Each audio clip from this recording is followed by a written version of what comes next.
The breach command was issued as the teams closed in on the transportation complex on the outskirts of Bakersfield. What looked like a simple cargo transfer depot reacted like a well-prepared fortified position. Steel doors were locked down, and 2 guards on the upper floor immediately opened fire to repel the advancing forces. The breach teams didn't stop, using door-busting equipment to force an entry in the shortest possible time, maintaining pressure so the individuals inside couldn't organize a defense. Once the door was blown open, the forces moved in to secure the ground floor, neutralizing the remaining resistance with appropriate suppression measures, minimizing unexpected casualties.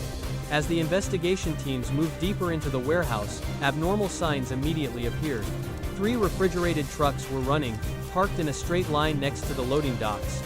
The brake, suspension and auxiliary compartments had been hollowed out, creating sophisticated hidden cavities concealing 107 kilograms of crystal meth and 44 kilograms of refined cocaine. This shipment was pre-sorted by destination, indicating a distribution route had been established beforehand, not operating spontaneously. Inside the rear cold storage area, $3 million in vacuum-sealed cash was found hidden under layers of frozen goods, designed to bypass thermal scanning equipment and reduce the chance of detection during random inspections. The central area of the warehouse was stacked with wooden crates stamped with mechanical parts labels. When technical forces inspected them using specialized weighing tools, each crate was found to be several times heavier than the authentic merchandise. The highly accurate imitation packaging suggested this was not a small-scale transport model. The presentation, the volume of the crates, the export route, and the uniformity of the vehicles proved this was an organized transportation pipeline, capable of blending into domestic logistics operations without drawing attention. The upper floor of the warehouse was the key point of the entire operation. Multiple monitors lined the walls, displaying the journey maps of tractor trailers across 7 western states. Movement points, stopping intervals, speed changes, and internal communications were monitored in real time. Encrypted storage drives recovered from the office contained financial data, transport schedules, and files marked as internal. Initial decryption by the analysis unit recorded 395 to 410 transport runs per month, spanning dense commercial routes, making them difficult to distinguish from legitimate hauling activities. The recovered documents also showed this was more than just a warehouse. Every detail reflected the capability of a coordination center, route-storing servers, two-way radios linked to the trucks, an internal communication line separated from commercial telecommunications networks, and multiple backup systems to support in case of disconnection. The technical team found operational diagrams detailing the cycle of cargo consolidation, vehicle dispatch, corporate cover changes, and the procedure for handling contingencies when encountering unexpected checkpoints. Once the entire area was secured, the evidence teams began collecting documents for broader analysis. The majority of the crates, computers, encrypted phones, and routing networks indicated this was only one component of a larger system. The cache, the volume of goods, and the organizational structure proved this transport route had an estimated total annual scope of $860 to $880 million. All operations were cleverly hidden beneath a shell of a normal trucking business, allowing shipments to move continuously with minimal suspicion. The result of the raid clearly showed that Bakersfield was just the starting point of a much wider network. The initial data was enough to conclude that behind this warehouse was a distribution pipeline run like a closed-loop transportation corporation.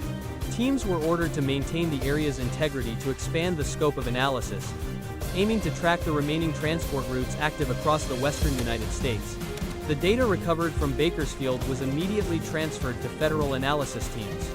As each device was decoded, the picture of the true scale of the underground transport route began to emerge. In one file labeled Route Ledger Western Region, the operational system appeared with a structure resembling the dispatch board of a large transport company.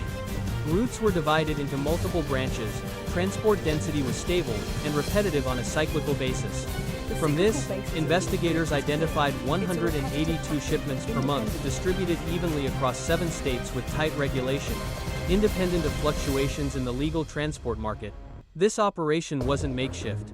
It operated by the standards of a professional system, with rules, replacement procedures, and consistently maintained flow. The numbers didn't just expose the scale, but also the level of infiltration into normal commercial infrastructure. Numerous legitimate-looking companies appeared in the data, with 26 trucking firms, 13 mechanical shops designing secret compartments, and 7 industrial cold storage facilities acting as the network's pillars. These businesses were legally registered, had tax filings and full transport documentation, making detection of wrongdoing difficult. Even more notably, they operated as a closed corporation. The trucking companies managed the main routes. The mechanical shops handled compartment modifications. The cold storage facilities processed goods requiring disguise, and the accounting team managed currency conversion transactions through cryptocurrency platforms. Upon deeper analysis, federal financial teams discovered expenditures of a suspicious nature. A series of line items were marked with internal codes but clearly equivalent to cash payments. Cross-referencing with data from local units showed at least 12 Border Patrol agents were under investigation for allowing trucks to pass through checkpoints without scrutiny. Some shipments were noted as night priority, linked to 3 local officials who approved transport permits outside regular hours. These payments were split, rerouted multiple times, and often processed via cryptocurrency in less than an hour, helping them bypass financial alert systems. Furthermore, the monitoring and route-changing network was sophisticatedly designed. Transport log files showed the dispatch system changed travel routes on a fixed cycle, regardless of actual road conditions. This made external surveillance difficult due to the lack of a fixed pattern. Cross-state routes were categorized by priority: frozen goods disguise routes, fake mechanical parts routes, and mixed routes combining both. The journey map also showed scheduled stop points for exchanging crates between convoys, creating a multi-tiered distribution chain to reduce risk if one node was compromised. The most crucial part was extracted from the encrypted accounting system. Every transport run had a fixed cost, including fuel, operation, maintenance payments, and a coded amount replacing the recipient's name. Cross-referencing with internal data, the analysis team identified this as the cost for the insider system, ranging from checkpoint staff, traffic flow coordinators, to local inspectors. Payments ranged from $11,000 to over $200,000 per month, depending on the position. These amounts were designed to maintain a secure transport corridor, ensuring the continuous flow of goods for years. The system also possessed a multi-tiered cash movement network to avoid tracing. Large sums were split up, routed through cold storage, and packed as frozen food shipments to evade detection by sniffer dogs or thermal scanners. The cash was then moved to conversion points, changed to cryptocurrency, and dispersed through hundreds of small transactions. This constant fragmentation helped the money flow blend into legitimate commercial transactions. Aggregating all data showed this transport pipeline was not just built to avoid scrutiny, it was designed to adapt to losses. The system of shell companies, route monitoring network, and compromised personnel helped it operate like a complete supply chain, capable of maintaining an annual flow worth $860 to $880 million. What was recovered from Bakersfield was only the surface layer. Behind it was a tightly structured, complex organization, securely sheltered like a logistics corporation operating within the United States. Once the structure of the underground pipeline was sufficiently identified, federal forces immediately moved to a multi-point suppression phase. The operation, codenamed Operation Desert Veil, mobilized 5,200 agents from federal and local units. All collaborated under a unified command, ready to strike the most critical links in the organization's transport network. This approach aimed to create simultaneous pressure, preventing the system from destroying data, moving goods, or eliminating evidence. Force allocation across multiple states was calculated based on transport flow, compartment modification points, and locations showing interaction with the shadow financial system. The first assault team targeted a secondary staging area in Bakersfield. This was an intermediate point used for transferring crates between convoys. As the team approached, a group of individuals entrenched inside a container mounted a defense. Special forces applied a rapid suppression strategy, advancing incrementally under specialized cover to reduce the risk of unnecessary casualties. The confrontation was brief, enough to neutralize the resisting group without loss of control. After the area was secured, evidence teams began inspecting the tractor trailers. Discovering auxiliary compartments had been welded shut to create deeply concealed storage within the vehicle body. In Arizona, a mechanical shop specializing in designing secret compartments became a priority target. As the special forces entered, a group inside the shop attempted to activate a fuel incineration system to destroy blueprints and spare compartments. The assault team used quick neutralization measures with flash devices to separate the suspects from the high-risk explosion area. Hydraulic lifts, welding machines, and specialized equipment were temporarily secured for technical investigation. Here, investigators seized design blueprints for hidden compartments capable of concealing hundreds of kilograms of goods, positioned to be difficult to detect even upon thorough inspection. In Las Vegas, a large cold storage warehouse was simultaneously raided at two entrances to prevent escape. Two heavy trucks attempted to ram an emergency exit to move cash out of the area. The containment forces had pre-positioned vehicle stopping equipment, forcing them to halt without endangering bystanders. Once the warehouse was secured, investigators found a large storage area containing $26.5 million hidden beneath frozen goods. The cash was packaged along with food pallets to bypass normal commercial inspections. Another branch of the operation took place near the Texas state border. Three previously monitored tractor-trailers attempted to move along a low-traffic industrial route to avoid interception. Federal Special Forces executed a pincer maneuver, blocking the front and rear, preventing the convoy from crossing into the next state.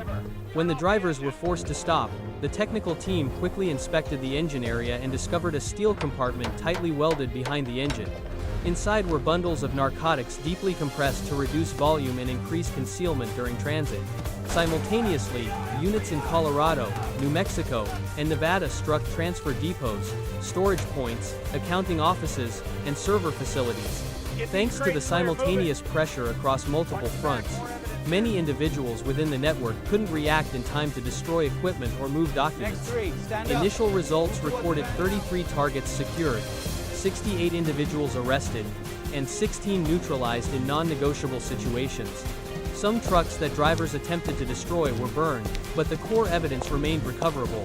When units in all 7 states confirmed the completion of the suppression phase, Operation Desert Veil moved to the next step, expanding the inspection of every device, every ledger, and every compartment to determine the system's true depth. The findings indicated the transport network was hit hard in critical links, but the rest might still be operating on other routes. Therefore, all forces were ordered to maintain the integrity of the scenes and prepare for large-scale data exfiltration, ensuring no trace was overlooked during this crucial phase. After securing the key locations, the investigation forces quickly moved into the system deconstruction phase. The facilities seized during Operation Desert Veil did not have the appearance of typical stash houses. Every warehouse, every mechanical shop, every financial office operated as a component of a massive supply chain, structured to fully integrate into legitimate commercial activities. The level of investment, synchronization, and camouflage suggested this was a machine that had been operating smoothly for a long time. At a major port in California, containers held under an emergency order were unsealed for layer-by-layer inspection. Beneath steel walls simulating industrial machine casings, technical teams discovered numerous packages wrapped in thermal-resistant material, difficult to detect via common scanning equipment. The narcotics seized here amounted to 2.58 metric tons of crystal meth, 1.04 tons of cocaine, and 612,000 fentanyl pills, uniformly packaged and categorized by internal codes. Every package had a symbol linking back to the transport route originating from Bakersfield, proving the level of centralized coordination. In another warehouse in Fresno, the space was used not for storage but for fabrication. Multiple hydraulic lifts were in their working positions.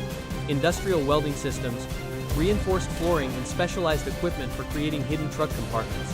When the technical team examined design samples recovered from the control desk, they found detailed blueprints for cold storage compartments hidden beneath the truck floor, capable of carrying hundreds of kilograms of narcotics while maintaining weight consistent with commercial vehicles. Some designs also had notes about potential expansion points in Phoenix, Riverside, and Albuquerque, showing plans to replicate the concealment technology. In a commercial building in San Bernardino, investigators accessed a small office equipped like an internal financial center. On the desks, 29 laptops running parallel accounting software were connected to a private server system. Transaction logs showed money flow operated on a fragmentation mechanism, moving through multiple intermediate layers. This allowed large sums to be converted into hundreds of small transactions and then moved through cryptocurrency networks in a short time. This method helped the money flow past many banks and exchanges without triggering financial surveillance systems. Inside the document storage area accompanying the computers, ledgers were encrypted with symbols instead of real names. When the analysis team compared the symbols with data recovered from the previous phase, they identified this as the classification system for insider payments. The lowest payment was $11,000 for a traffic flow control position, while the highest exceeded $200,000 for rolls capable of opening transport corridors in areas with high inspection pressure. All were operated regularly and systematically, proving the level of infiltration into public services had extended for years. In Nevada and neighboring states, the seized cold storage facilities revealed another layer of the financial system. Cash was packaged together with frozen goods to bypass sniffer or standard scanning devices. In the Las Vegas warehouse, $26.5 million was found under commercial food shipments. The packaging method showed the cash was divided, then placed into cold storage as part of the food supply chain to mitigate the risk of specialized inspection. The final phase of the investigation was securing the server rooms at several dispersed facilities across multiple states. In a sealed room built with steel walls in Reno, investigators seized a server system running route optimization algorithms. Every data point on the journey, stops, turnaround time, and alternative routes was programmed to change periodically. This continuous alteration mechanism helped the trucks evade surveillance methods based on fixed patterns by law enforcement. Server data also contained plans to expand transfer points to increase transport volume in stages. Aggregating all seized facilities, investigators realized this was not merely a smuggling ring but an underground logistics model built with all the links of a large enterprise. The physical assets, personnel, technology infrastructure, and finance were all blended into legal commerce to conceal the criminal operation behind it. What was found after Operation Desert Veil showed this machine had existed with remarkable stability and only began to surface when one link was compromised in Bakersfield.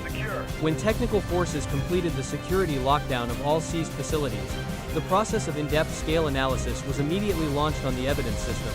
The devices recovered from Bakersfield were only a small fraction of the data collected from the 33 targets of Operation Desert Veil.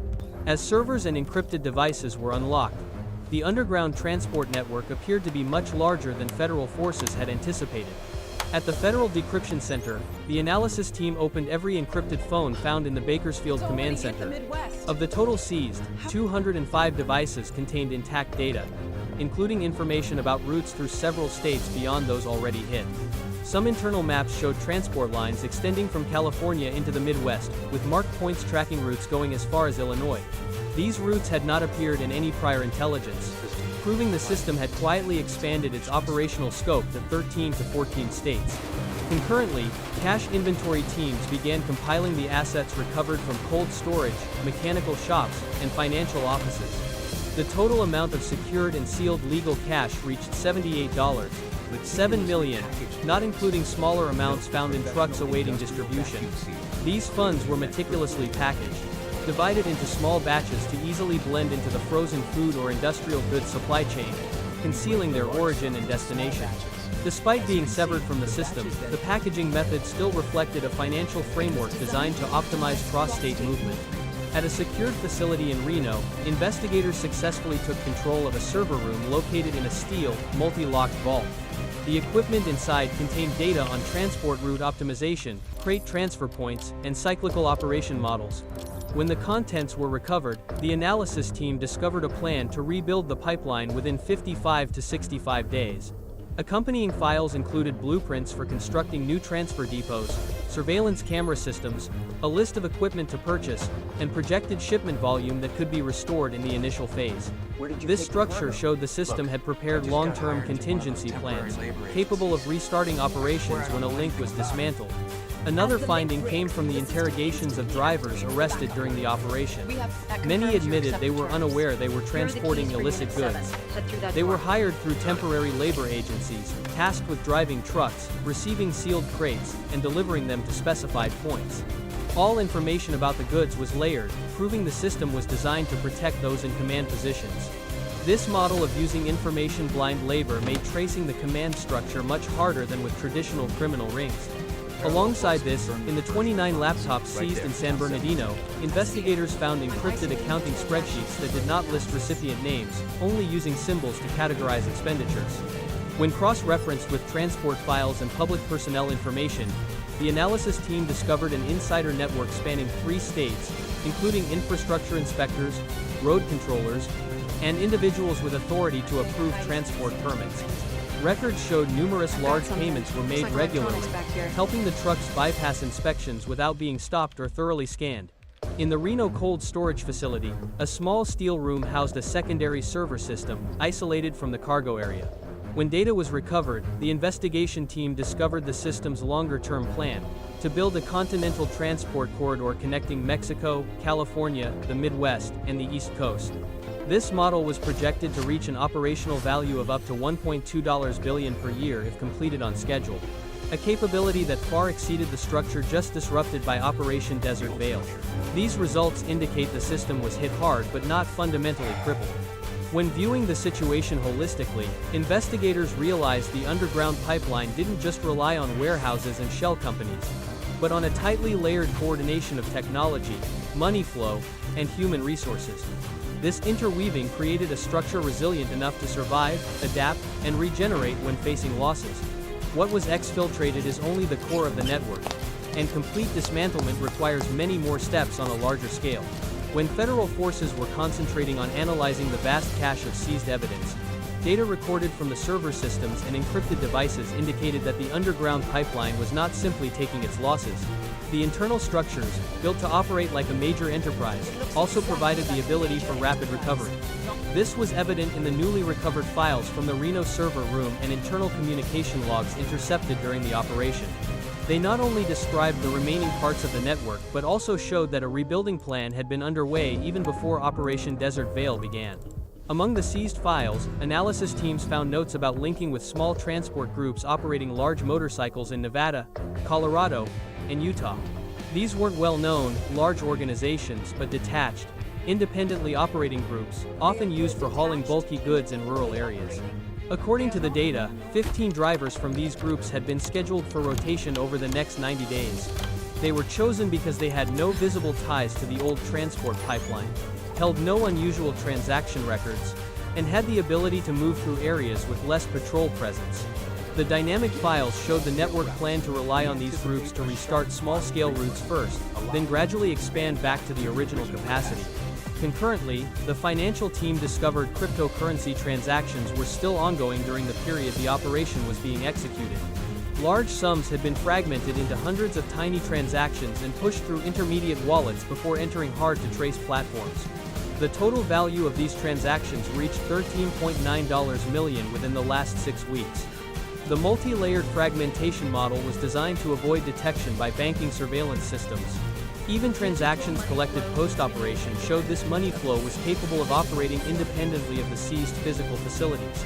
Server data also revealed a pre-programmed route change mechanism. The routing algorithm showed each convoy was assigned duties on a 72-hour cycle, even without an immediate threat of surveillance.